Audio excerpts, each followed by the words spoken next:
ایک عرض کروں؟ کہا کہ اے ابو بکر بتاؤ کیا بات ہے؟ کہا کہ یا رسول اللہ صلی اللہ علیہ وآلہ وسلم میرے ماں باپ آپ پر قربان، میرے بیوی بچے آپ پر قربان، آپ میرے کندھوں پر تشریف لے آئے، میں آپ کو اٹھا کے اوپر لے جاؤں۔ تو نبی پاک صلی اللہ علیہ وآلہ وسلم حضور صدیق اکبر رضی اللہ تعالیٰ عنہ کے کندھوں پر سوار ہوئے اور آپ نے پورا پنجہ نہیں لگایا بلکہ پنجابی کہتے ہیں پپا پہاڑ۔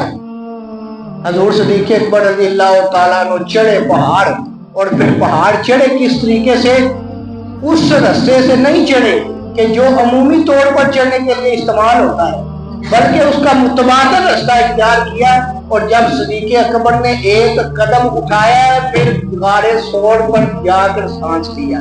اور اس کی جو اونچائی کتنی بنتی ہے؟ 5413 فٹ اونچائی بنتی ہے غار ثور کی، اور لگاتار اپنے پپا پہاڑ جناب یہ نبی پاک صلی اللہ علیہ وسلم کو اپنے کندھوں پر اٹھایا اور غار ثور میں پہنچ گئے۔ اب ہر روز نبی پاک صلی اللہ علیہ وسلم کو جناب یہ تازہ کھانا بھی دیتے اور بکری کا دودھ دھو کر بھی دیتے۔ اب جب غار میں اندر جانا تھا نا تو کہتے ہیں کہ یا رسول اللہ صلی اللہ علیہ وسلم آپ رکے، پہلے میں جا کر غار کی صورتحال دیکھتا ہوں تاکہ کوئی مضر جانور نہ ہو، تاکہ اگر کوئی نقصان نہ آپ کو پہنچے، میں پہلے اندر جاتا ہوں، جا کے غار کی صفائی کرتا ہوں، پھر آپ تشریف لائیے گا۔ حضرت ابو بکر صدیق رضی اللہ تعالیٰ نے غار کی صفائی کی، اور آپ کے بدن پر کپڑا تھا، اس کپڑے کو پھاڑ کر آپ نے سارے سوراخ بھر دیے۔ بہت سارے سوراخ تھے جو سانپ نے کیے ہوئے تھے، وہ سانپ بھی نبی پاک صلی اللہ علیہ وسلم کا دیدار کرنے کے لیے کئی سو سالوں سے وہاں بیٹھا ہوا تھا، کئی سو سالوں سے بیٹھا ہوا تھا، اور نبی پاک صلی اللہ علیہ وسلم کے انتظار میں تھا۔ اب حضور صدیق اکبر رضی اللہ تعالیٰ عنہ کے پاس کپڑا ختم ہو گیا، ایک سوراخ باقی رہ گیا تھا، آپ نے وہاں پر اپنی ایڑی رکھ دی اور نبی پاک صلی اللہ علیہ وسلم اندر تشریف لائے، اور حضور صدیق اکبر رضی اللہ تعالیٰ عنہ کے زانوں پر سر رکھ کے آرام فرماؤ۔ اب نبی پاک صلی اللہ علیہ وسلم آرام فرما رہے ہیں، اور شام کو مچلنی لگی ہوئی ہے کہ میں کسی طرح سرکار صلی اللہ علیہ وسلم کا دیدار کر لوں، کہ کتنی دیر سے میں انتظار کر رہا ہوں، اور حضرت ابو بکر صدیق رضی اللہ تعالیٰ جو ہے وہ اب جناب ایڑی رکھ کے آگے بیٹھ گئے ہیں، وہ دیدار کرنے تو دے نہیں رہے، اور باقی سارے سوراخ بھی جناب بند کر دیے ہیں۔ تو اب اس سانپ نے کیا کیا؟ حضور صدیق اکبر رضی اللہ عنہ کو ڈنگ مارا، اور ایک ڈنگ نہیں مارا، کئی ڈنگ مارے، اور حضور صدیق اکبر رضی اللہ تعالیٰ نے اپنی جو ٹانگ ہے اس کو جنبش بھی نہیں گئی، کس وجہ سے؟ کہ نبی پاک صلی اللہ علیہ وسلم کے آرام میں کہیں خلل نہ آ جائے۔ اگر آپ دوسری طرف دیکھیں تو حضرت علی رضی اللہ تعالیٰ کے جانوں پر سر رکھ کے آپ آرام فرما رہے ہیں، اور حضرت علی رضی اللہ تعالیٰ کی نماز جا رہی ہے تو آپ کی آنکھ میں آنسو آ گئے، اور آنسو جناب لپکے، اور نبی پاک صلی اللہ علیہ وسلم کے رخسار کو چومنے لگے جھوم جھوم کر۔ تو یہ حضور صدیق اکبر رضی اللہ تعالیٰ کی آنکھوں میں بھی آنسو آئے، اور نبی پاک صلی اللہ علیہ وسلم کے مبارک رخسار کو چومنے لگے۔ تو حضور صدیق نبی پاک صلی اللہ علیہ وسلم بیدار ہوئے، کہا کہ ابو بکر کیا ہوا ہے؟ کہا کہ یا رسول اللہ صلی اللہ علیہ وسلم میرے ماں باپ آپ پر۔ اس وقت بھی آپ نے جو پہلے الفاظ بولے وہ یہ تھے کہ میرے ماں باپ آپ پر قربان ہو، کہ یا رسول اللہ صلی اللہ علیہ وسلم مجھے سانپ نے کاٹ لیا ہے۔ تو حضور نبی پاک صلی اللہ علیہ وسلم نے اپنا لعاب دان لگایا اور اس سانپ کے کاٹنے والی جگہ پر لگایا، تو حضور صدیق اکبر رضی اللہ تعالیٰ عنہ کو اسی وقت شفا مل گئی، اور سانپ کے زہر نے بھی اثر نہ کیا۔ اب جو حضور صدیق اکبر رضی اللہ تعالیٰ عنہ آپ کو جناب بھونکتے ہیں، تو یاد رکھو سانپ کا کام کاٹنا ہی ہوتا ہے، چاہے وہ غار میں رہ کر کاٹے، چاہے وہ جہاں مرضی رہ کر کاٹے، اس کا کام کاٹنا ہی ہوتا ہے، اس کا کام زہر اگلنا ہی ہوتا ہے، چاہے وہ جہاں مرضی جس روپ میں بھی بیٹھ کر وہ جناب اپنے منہ سے زہر اگلتا رہے۔ میری نظر سے ایک ویڈیو گزری، تو